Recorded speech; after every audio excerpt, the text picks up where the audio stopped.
Hello दोस्तों, इस video में language English and Hindi qualifying paper देखने वाले हैं। तो आप लोग लास्ट तक जरूर बने रहिएगा। तो चलिए शुरू करते हैं। देखिए, कहता है कि read the passage given below and answer the questions that follow. The common sunflower is valuable from an economic as well as from ornamental point of view. The leaves are used as fodder. The flowers yield a yellow dye, and the seeds contain oil and are used for food. The sweet yellow oil obtained by comprehension of the seeds is considered equal to olive or almond oil for table use. Sunflower oil cake is used for stock and poultry feeding. The oil is also used in soap and paints and as a lubricant. The seeds may be eaten, toasted, or ground into nut butter and are common in bread seeds. अब देखिए, यहाँ पे question है कि identify the main theme of the passage. तो यहाँ पे right answer हो जाएगा A option. The sunflowers leaves, flower and seeds have varied economic and ornamental usage. Next है, कहता है कि which of the following facts is maintained in the given passage। तो दो का होगा C option. The sunflower leaves, flower and seeds have many uses. 3 है कि select the most appropriate antonym of the given word ornamental। 3 का होगा C option, यानी ठीक है, जो है इम्बेलिस्ड। तो 3 का हो जाएगा आपको सी ऑप्शन। तो ऑर्नामेंटल मतलब होता है सजावटी, एंटोनिम हो जाएगा अनइम्बेलिस्ड यानी अन ठीक है, अनलंकृत। ठीक है, उसके बाद डेकोरेटेड माने विभूषित, इम्पटी माने होता है खाली। 4 नंबर देखिए, कहता identify the tone of the passage. 4 का होगा ए यानी डिस्क्रिप्टिव। तो देखिए, the tone of the passage is descriptive यानी वर्णनात्मक। नेक्स्ट है कि select a suitable title for the passage. 5 का होगा A the uses of the sunflower. ठीक है, नेक्स्ट क्वेश्चन नंबर 6 की यदि बात करें तो यहाँ पे है select the most appropriate word to fill in the blank dot you please help me with my computer.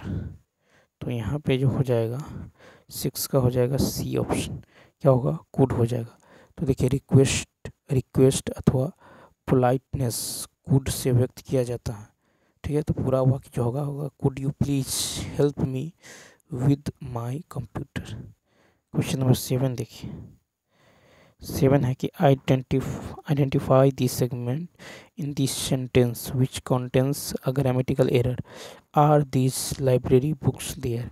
7 का होगा ए यानी देयर हो जाएगा यहाँ पे। ठीक है, तो देयर का प्रयोग जो है गलत है। नियम के अनुसार जो है एडजेक्टिव के पश्चात नाउन आना चाहिए, वाक्य में नहीं है। तो देयर को देयर्स पोसेसिव प्रोनाउन में बदलना होगा।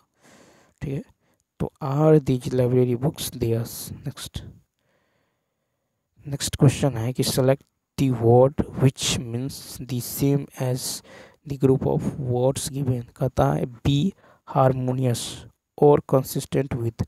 तो 8 का होगा बी ऑप्शन यानी एकॉर्ड। तो बी हारमोनियस और कंसिस्टेंट विद मतलब होता है एकॉर्ड यानी सहमत, समझौता। रिकॉर्ड माने होता है लिपिबद्ध, वितरण। अकॉर्डन माने होता है घेरा। नेक्स्ट देखिए, कहता है भूतकाल के कितने भेद हैं। 9 का होगा बी 6। भूतकाल के 6 भेद है। सामान्य भूतकाल, आसन, ठीक है, आसन भूतकाल, पूर्ण भूतकाल, अपूर्ण भूतकाल, संदिग्ध भूतकाल, हेतु मत भूतकाल। फिर है कि दिए गए वाक्य का वह भाग याद किया जिसमें कोई त्रुटि है। श्रम की साधना से ही राष्ट्र महान होती है। 10 का होगा बी होती है। ठीक है, तो राष्ट्र पुल्लिंग है इसलिए सही होगा राष्ट्र महान होता है। 11 है दिए गए शब्द के पर्यायवाची शब्द का चयन कीजिए। प्रयत्न। तो 11 का होगा ए ऑप्शन यानी प्रयास। ठीक है, तो प्रयत्न का पर्यायवाची शब्द प्रयास, कोशिश, चेष्टा, यत्न आदि है। 12 नंबर देखिए, 12 है कि निम्नलिखित में से उस विकल्प का चयन करें जो हाथ पांव फूल जाना मुहावरे का अर्थ व्यक्त करता है। तो 12 का हो जाएगा सी ऑप्शन यानी घबरा जाना। नेक्स्ट कहता दिए गए वाक्य का वह भाग ज्ञात करें जिसमें कोई त्रुटि है। कहने की आवश्यकता नहीं कि पुरुष किंतु नारी एक दूसरे के पूरक है। 13 का होगा सी, यानी पुरुष किंतु नारी। तो देखिए किंतु का प्रयोग हमेशा दो विपरीत कथनों को जोड़ने के लिए करते हैं। इस वाक्य में विपरीत कथन नहीं है, इसलिए किंतु को और में बदल देना चाहिए। 14 है कि सही वर्तनी वाले शब्द का चयन करें। 14 का होगा ए, कृपया। ठीक है, तो सही वर्तनी वाला शब्द है कृपया। क्या है? तो कृपया। नेक्स्ट क्वेश्चन में देखिए 15 कहता है कि मेरा मित्र जरूरी काम में व्यस्त है। प्रतिस्थापित करना है तो 15 का हो जाएगा बी, क्या होगा? आवश्यक हो जाएगा। ठीक है, तो मेरा मित्र जो है आवश्यक काम में व्यस्त है। फिर है कि कौन सा जो प्रकंपित वर्ण है। 16 का होगा ए, र। तो देखिए र वर्ण कम प्रकंपित वर्ण है जिन व्यंजनों वर्णों का उच्चारण करते समय जहाँ में 2-3 कंपन होता है उसे प्रकंपित वर्ण कहते हैं। हिंदी वर्णमाला में र प्रकंपित व्यंजन है। नेक्स्ट कहता दिए गए वाक्य के लिए एक शब्द शरण में आया हुआ। तो 17 का होगा ए, शरणागत। ठीक है, शरण में आया हुआ क्या हो जाएगा? शरणागत। उसके बाद देखिए आगत का अर्थ है आया हुआ, गोपनीय का अर्थ है जिसे गुप्त रखा जाए। 18 नंबर है कि सही वर्तनी वाले शब्द का चयन करें। 18 का बी, हंसवाहिनी। तो हंसवाहिनी यानी सरस्वती सही वर्णित है। 18 रिक्त स्थानों को भरे। कहता कि वह दिल्ली से खाली स्थान आया। तो 19 का होगा ए, यानी वह दिल्ली से आज आया है। ठीक है, तो 19 का होगा वह दिल्ली से आज आया है। उसके बाद देखिए क्वेश्चन नंबर 20 की यदि बात करें तो 20 में है कि दिए गए शब्द के पर्यायवाची शब्द यानी समता। तो 20 का हो जाएगा बी, यानी बराबरी। तो समता का पर्यायवाची शब्द क्या होगा? समान, बराबर आदि। 21 नंबर देखिए कहता दिए गए शब्द का विलोम सजीव। तो 21 का हो जाएगा बी, निर्जीव। सजीव का निर्जीव। नेक्स्ट है कि हमारे देश भारतवर्ष में पोषक और शोषित वर्ग का संघर्ष आज भी जारी है। इन दोनों वर्गों के संघर्ष में भ्रष्टाचार का जन्म लेना स्वाभाविक है। देश की पूंजीवादी व्यवस्था में साधारण जनता बुरी तरह से पिसती जा रही है। विकास के समस्त साधन पूंजीपतियों के हाथों में कैद हैं। साधन विपन्नता एवं आर्थिक संकट ने मध्यम वर्ग एवं निम्न वर्ग को पराजित कर दिया है। देश का कर्मठ, ईमानदार, बुद्धिजीवी एवं सर्वहारा वर्ग मेहनत की कमाई करके भी दो रोटी जुटा सकने में जो असमर्थ हैं। देश का सारा सरकारी तंत्र स्वार्थ लिप्सा के हाथों में फंस गया है। ठीक है, नौकरशाही निरंकुश होकर भ्रष्टाचार में लिप्त हो गई।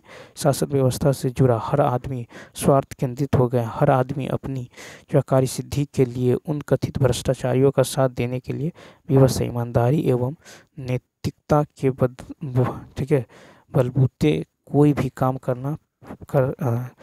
करवा पाना असंभव है। जो व्यक्ति जितना झूठ बोलकर जी हजूरी करके अनैतिक तरीकों का इस्तेमाल कर अपना काम जो है करवा सकने की सामर्थ्य रखते हैं, वह आज के युग में उतना सफल व्यक्ति माना जाता है। देखिए क्वेश्चन की यदि बात करें, क्वेश्चन है कि किस प्रकृति के भ्रष्टाचार को और अधिक बढ़ावा दिया है। तो 22 का बी ऑप्शन, यानी रिश्वतखोरी। फिर कहता है कि हमारे देश के किस वर्ग के लोग मेहनत की कमाई से जीविका चलाने में असमर्थ हैं। तो इसका होगा डी ऑप्शन। तो सभी मध्यम वर्ग, निम्न वर्ग, सर्वहारा वर्ग। 24 स्वार्थ का संधि विच्छेद।